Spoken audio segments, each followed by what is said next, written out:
అయోధ్య నుండి ప్రయాగ్రాజ్ వస్తున్నాము. కనీసమైన 150 కిలోమీటర్లు ఫుల్ ట్రాఫిక్ జామ్ అయింది. పబ్లిక్ మాత్రం ఎవరికి ఏం పెద్దగా తక్లీఫ్ ఏం లేదు, ఎందుకంటే పోలీస్ వ్యవస్థ చాలా బాగా ఉంది. ఇక్కడ వాటర్ ఫెసిలిటీ కూడా బోర్లు రోడ్డు పక్కనే బోర్లు వేసారు, గవర్నమెంట్ బోర్లు ఉన్నాయి. నీళ్ళకు కూడా ఏం తక్లీఫ్ లేదు. ఎవరెవరో ఏదో చెప్తున్నారు తక్లీఫ్ ఉంది, ఇది ఉంది, అది ఉంది, పబ్లిక్ కష్టపడుతున్నారని. మస్తు హోటళ్ళు ఉన్నాయి. డబ్బులు ఉంటే చాలు. ఎట్లా ఉన్నా డబ్బులు ఉంటేనే కదా గుడికి వస్తాం, మందిరాలకు వస్తాము. దేవుడిని భక్తితో వస్తున్నప్పుడు డబ్బు తీసుకొని వస్తాం కాబట్టి కష్టపడుతున్నామని ఏం బాధపడవద్దు, అవసరం లేదు. కాకపోతే ఏంటంటే కోట్ల జనాభా వస్తుంది కాబట్టి ట్రాఫిక్ ఇబ్బందులు ఉన్నాయి. కాకపోతే ఏమైందంటే అంత ఇబ్బంది పడాల్సిన అవసరం ఏమైతే లేదు. పబ్లిక్ ఏమంత ఇబ్బంది అయితే లేదు. ఇక్కడున్న పోలీస్ వ్యవస్థ కానీ ఏదైనా చాలా బాగా పనిచేస్తుంది. సిస్టమ్ ప్రకారం వదిలిస్తున్నారు. ఎందుకంటే ట్రాఫిక్ జామ్ కావడానికి కారణం ఏంటంటే మందిరం కాడికి పోవడానికి ఇంత జనం డైరెక్ట్ వెళ్ళిపోతే ప్రాబ్లమ్స్ అని చెప్పి మధ్యలోనే రోడ్లలో ఆపుతున్నారు. కాబట్టి రోడ్డు పైనే బండిని నిలిపేసి ఆపేస్తున్నారు. కాబట్టి ట్రాఫిక్ అయిందని జామ్ అవుతుందని అంటున్నారు. డైరెక్ట్ ఇంత ట్రాఫిక్ అక్కడికి పోతే అసలు తట్టుకోలేనంత ట్రాఫిక్ ఇది. మన దేశంలో ఉన్న రాష్ట్రాల నుంచి, అన్ని రాష్ట్రాల నుంచి ప్రయాగరాజ్కి వస్తున్నారు. కుంభమేళం వచ్చి స్నానం చేసుకొని అక్కడి నుంచి రామ మందిరానికి పోతున్నారు. కాబట్టి జనం పెరిగింది, ట్రాఫిక్ కూడా పెరిగింది. దానివల్ల బాధపడాల్సిన అవసరం లేదు. ఎందుకంటే ఇది ప్రతి సంవత్సరం వస్తుందని కాదు కదా, 144 సంవత్సరాలకు ఒకసారి వస్తుంది. కాబట్టి అందరు వస్తున్నారు, అందరు రావాల్సిందే కూడా. కష్టం అనుకుంటే ఎట్లయితుంది? మళ్ళీ 140 ఏళ్ళు మనం బతకలేం కదా.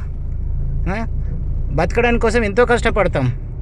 ఒకసారి ప్రయాగ్రాజ్లో వచ్చి కుంభమేళంలో స్నానం చేస్తే, కష్టపడి స్నానం చేస్తే ఫలితమే ఉంటుంది, కానీ ఫలితం లేదని అనుకోవడానికి అయితే లేదు కదా. కష్టపడితే ఫలితం వస్తుందని చెప్పి కష్టపడుతున్నాము. అటువంటి అప్పుడు భక్తితోని మనము వచ్చి స్నానం చేయడానికి వచ్చినప్పుడు కష్టపడితే దాంట్లో ఇబ్బంది అనుకోవడం తప్పు కదా. ఎందుకంటే ఇబ్బంది పడాలి, ఇబ్బంది పడితేనే కదా, కష్టపడితేనే కదా ఫలితం. ఇబ్బంది పడుకుంటా వస్తేనే కదా పూజ ఫలితం అనేది దొరుకుతుంది. మనం ఇప్పుడు కుంభమేళం అయిపోయిన తర్వాత వచ్చి స్నానాలు చేద్దాము అది అంటే దాంట్లో లేదు కదా, ఫలితం లేదు కదా. ఫలితం దక్కాలంటే కష్టపడాలి, పూజ చేయాలంటే కష్టపడాలి, మోక్షం దొరకాలంటే కూడా కష్టపడాల్సి వస్తుంది. ఒక రోజుకే పోయి దేవుడు కూడా కూర్చొని నేను భక్తితో వచ్చిన ఒకే రోజు పూజ చేసి నాకు వరాలి అంటే కాదు కదా. పూజ చేయంగా భక్తితో ఉండంగా ఫలితం అనేది ఉంటుంది కదా. కాబట్టి కష్టం అనుకోవద్దు. ఎందుకంటే ఏ ప్రభుత్వాలు ఏం కష్టపడాలని ఉండదు. కాకపోతే ప్రజల కోసమే చేస్తున్నాయి ప్రభుత్వాలు. కాబట్టి వాళ్ళని మనం ఎవరిని నిందించేంత అవసరం లేదు. ఎందుకంటే రోడ్లు అయితే బాగున్నాయి, అడగవలసిన పని లేదు. రోడ్ల మీద ఉన్న పోలీసు వాళ్ళు కూడా బాగానే పనిచేస్తున్నారు, దేనికి ఇబ్బంది లేదు. రేట్లు కూడా ఎక్కువ ఉన్నాయని కూడా ఏం లేదు.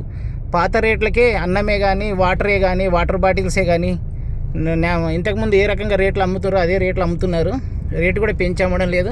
కాకపోతే టెంపుల్ కాడ మాత్రం 2 రూపాయలు ఎక్కువ చేసి అమ్ముతున్నారు. టెంపుల్ దగ్గరలో మాత్రం, సిటీ సరౌండర్లో మాత్రం సేమ్ రేట్లే ఉన్నాయి. కొంతమంది రేట్లు ఉన్నాయి, ఇది ఇట్లా దోచుకుంటున్నారు, అట్లా దోచుకుంటున్నారు అని మాట్లాడుతున్నారు మీడియా ముందు. అవన్నీ రాంగు.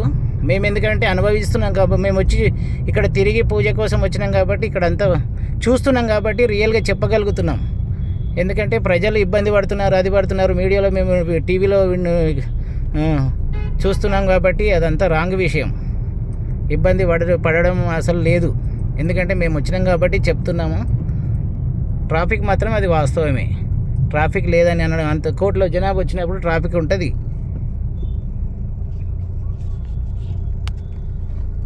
నేనే తెలుసా.